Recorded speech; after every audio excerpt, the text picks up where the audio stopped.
आज हम बात करने वाले हैं बहुत ही खास विषय पे। यूनाइटेड नेशन बायोडाइवर्सिटी ट्रिटी यानी यूनाइटेड नेशन के द्वारा जैव विविधता जो संधि लागू की गई है तो अपने आप में खास हो जाता है।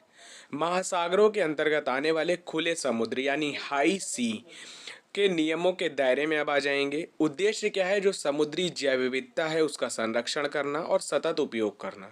यदि हम बात करें तो लक्ष्य क्या है? वर्ष 2030 तक समुद्री पर्यावरण के 30% हिस्से जो हिस्सा है उसकी रक्षा करना। यदि वहीं बात करें तो वर्तमान में सिर्फ 8% तक ही महासागर का संरक्षण हो पा रहा था। तो आप इस चीज़ को ध्यान रखिएगा। यदि बात करें हाई सी क्या होता है? हाई सी वह एरिया होता है जो किसी भी देश के हिस्से में नहीं आता, यानी समुद्र का 200 नॉटिकल मील से ज़्यादा का एरिया। आपको पता होगा 20 नॉटिकल मील, सबसे पहले 12 नॉटिकल मील होता है, फिर 24 होता है, फिर 200 मील। तो उसके बाहर जो स्पेशल इकोनॉमिक एरिया होता है उससे जब आगे का क्षेत्र होता है वो 200 नॉटिकल मील के आगे का, वो सभी के लिए वैश्विक साझा के लिए ओपन होता है। तो इस चीज़ को ध्यान रखिएगा, वही हाई सी होता है। यदि बात करें तो ये एरिया वैश्विक साझाकरण के लिए होता है। तो आप ध्यान रखिएगा। साथ ही इनके संरक्षण की बात की गई है। संरक्षण कैसे?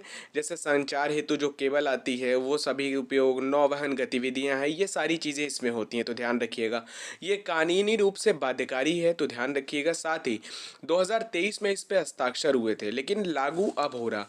तो इसके लागू होने से क्या क्या लाभ हो सकते हैं, तो इस चीज़ को आप ध्यान रखिएगा।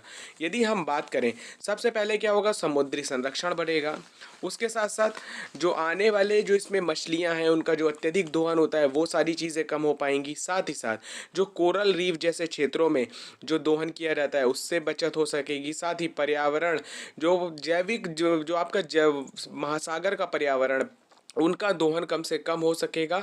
और आने वाले समय में ये आग उम्मीद की जा रही जो संरक्षण है वो निश्चित तौर पे बना रहेगा। साथ ही यदि बात करें तो अब तक 83 से ज़्यादा देश इस पे हस्ताक्षर कर चुके हैं। वही भारत की बात करें तो भारत ने सैद्धांतिक मंजूरी तो दे दी है, लेकिन इस पे अभी हस्ताक्षर नहीं किए हैं।